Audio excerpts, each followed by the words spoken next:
Again, I'm speaking to you from a new location.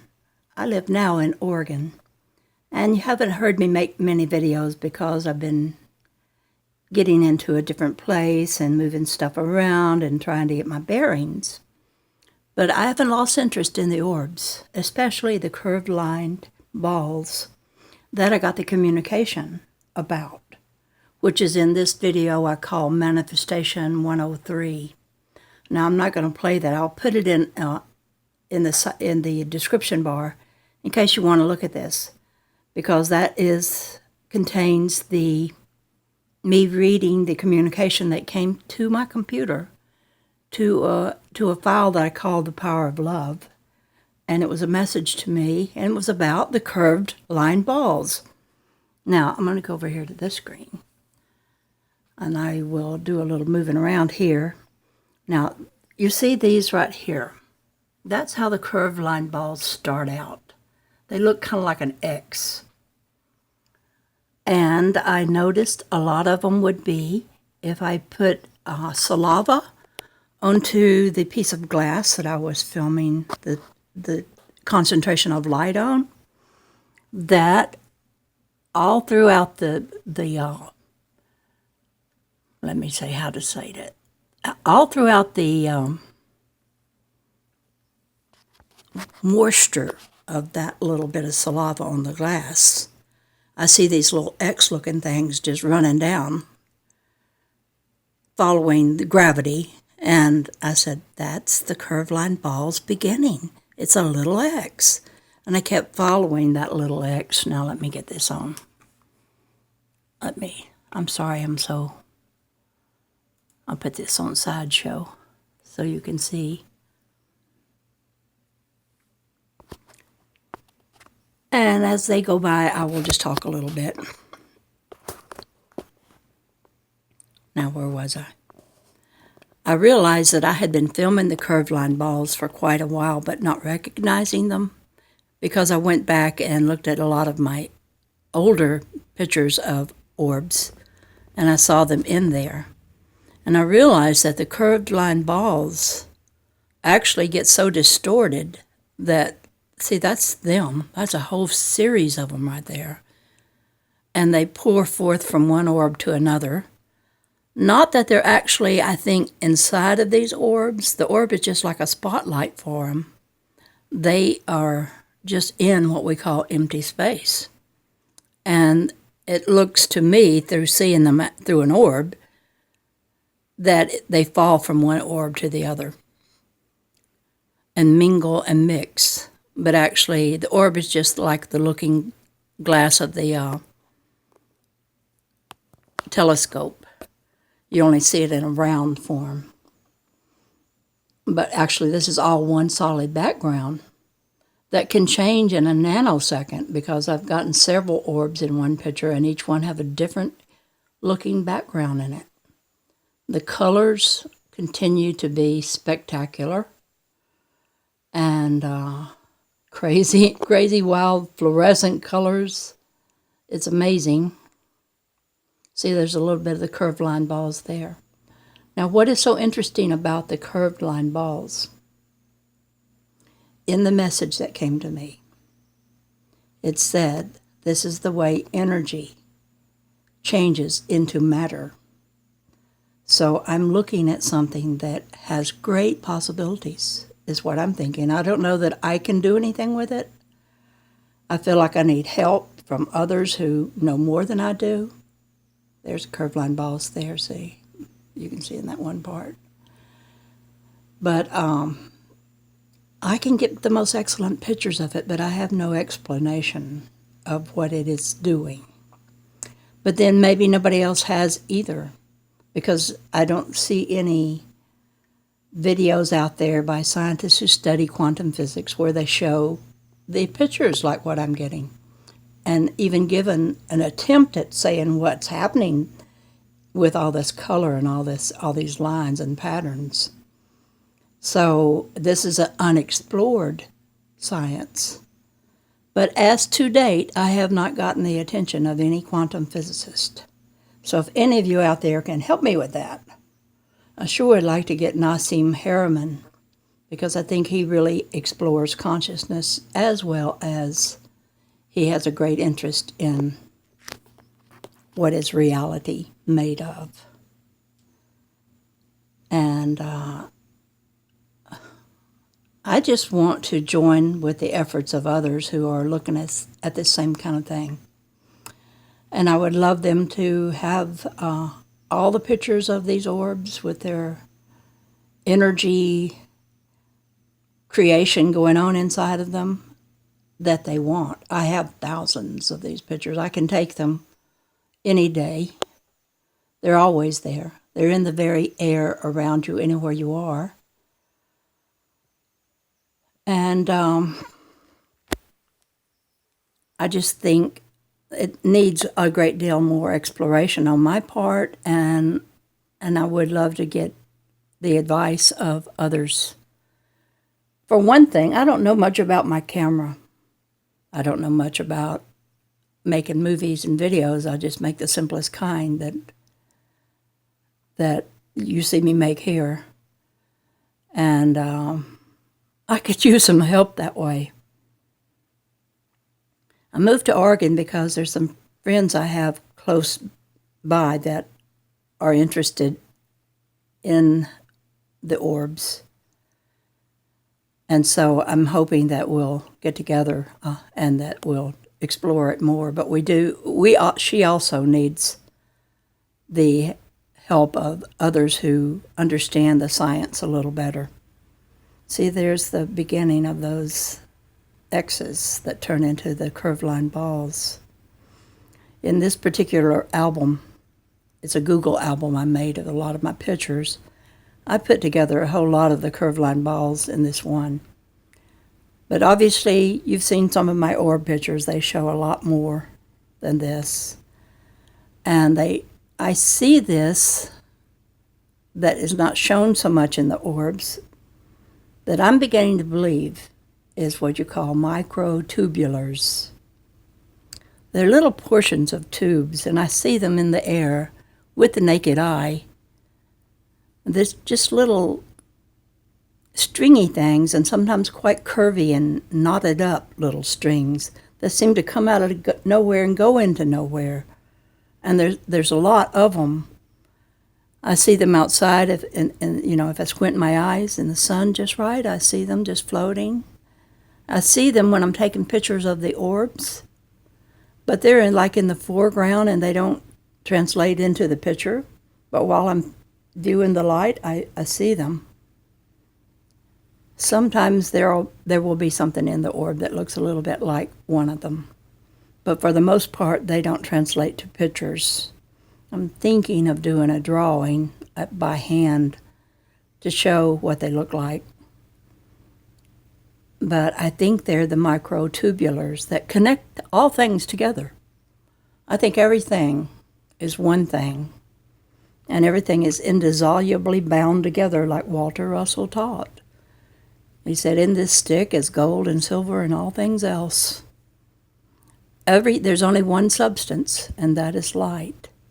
And in light, there's so many frequencies and vibrations that are of such a variety that we have all that we have that light makes. But for the most part, this world is invisible to us. It surrounds us, but it's invisible to us. We're walking around in such a colorful world, and I've been noticing also in the videos I watch these days that people are seeing color in the atmosphere around them. Some of them call it the aurora borealis, the northern lights. But then they say, oh, those northern lights are being in places where they've never been before. Well, I see the color all around us anywhere we are. It's just that now a lot of us are beginning to wake up and realize that our reality is not what we've been taught it was. It's not solid and concrete. It can change. Even the past can change. And how we do it is with our imagination. But our imagination is being guided by people who want to corrupt us with fears and doubts. so that we don't wake up and realize the mightiness of who we are. And we can wake up in spite of them trying to do that to us, because now we have this wonderful internet and we get to talk to one another and reason together with others. And it's becoming evident to me that our world is illusion, and that we are part of the illusion, so we can't see it. And that we judge in the illusion everything physical by our five senses. But our five senses are part of the illusion. And our scientists are looking for life in germ of matter, but they'll never find it in germ of matter, because that is the illusion. They are looking at the illusion for what is creating it. Well, light is creating it. So the study of light is what I'm doing in my own kind of way. I mean, I'm sure there's people who take it on a research level where they really look into everything ever known about light. But I'm doing it in my own kind of way, where I'm just looking at pictures of light and trying to get inspiration from talking to the light. I've been waiting for another message from the light like the first one that I got. But it hasn't come yet. It's supposed to be one that will help scientists understand light better. So I'm really eager for that to happen. But today I was thinking, I really need to talk to others about all this and show them the pictures and get them interested in my work.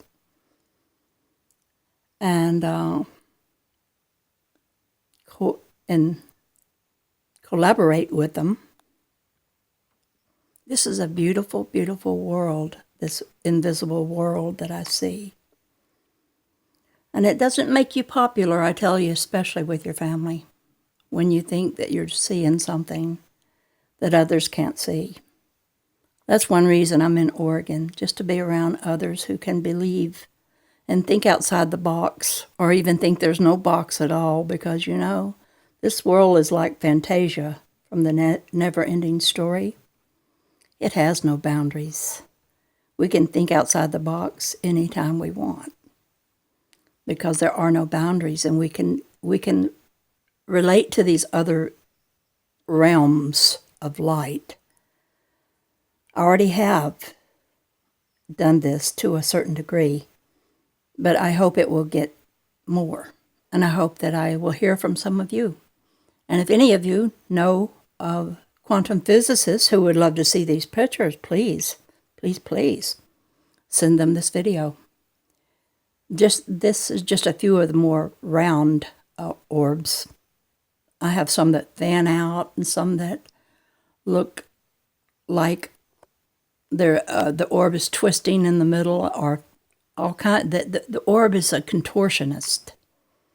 It can move it around in such ways that it doesn't look like a round ball. These are round ones because of my method of taking pictures is to use something round that's made of glass. In this case, I'm using a little piece of glass that came off of a chandelier. See if I got one handy. Yes, I do. This thing right here. And so I get orbs that are round.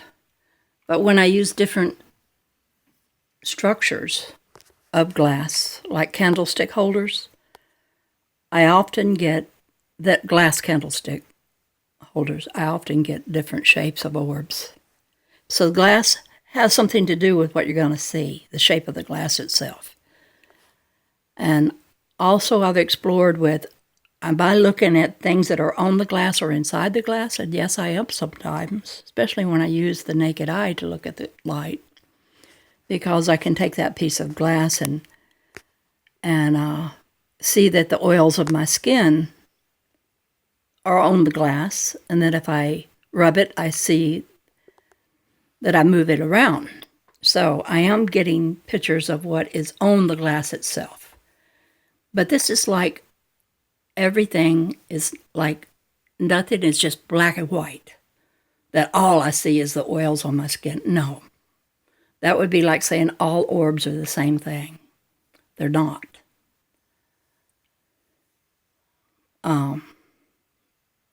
I've looked into orbs enough to know that yes, water and dust and insects will look like an orb. These pictures I take, I'm not using the flash. Often when you use the flash and get orbs, you'll get the water and the dust or the bug kind of looking orbs. And they may be exactly that, but they're not always. Now, I don't get the kind of orbs that just, you see people make videos where the orbs are moving around them. And some even direct them to come to my hand or, move this way or that way. And the orbs seem to be able to understand, and they do as they're directed. I don't get that kind of orb. That's a different kind of orb. It's like there's so many kinds. I do have one picture a friend sent me of an orb that she believes was her father. It was at her father's funeral, and they were taking a picture, and they asked him to pose with them in the picture, even though he was the one the funeral was for. And there, right behind them, right between her and her husband and her son, is a blue orb that they believe was their father showing up for that picture that he was asked to be in. So I think we can be an orb ourselves when we transfer out of this world through death. That an orb may also be a vehicle that energy uses to travel and look at things, as well as to create things. So there's so much. Now, some people are actually afraid of orbs. I've never had that feeling of fear about them. And I see that in the case of my filming, they just show up as an orb just to show me what is in empty space. Because as I move my camera around, before I snap the picture, I can see the continuation of what is in that orb, that it goes much further than just what I capture with the one picture. So this is a very interesting study and very beautiful. Look at that color, that purple in that, and that's so beautiful. Anyway, I'm kind of lonely these days. I'm way out in the woods, got lots of blackberries all around me. And I say, too bad they have stickers that they grow downhill, because I can see them and I can't get them because there's too many stickers and I have to almost fall down under the blackberry bush just to reach over to get them. They're even hanging from trees. Where I live, there's apple trees everywhere and plum trees galore. I have this one big plum tree in my yard that I've eaten a lot of wonderful plums that look exactly like big old cherries. But they're not cherries. They just look like a cherry. And they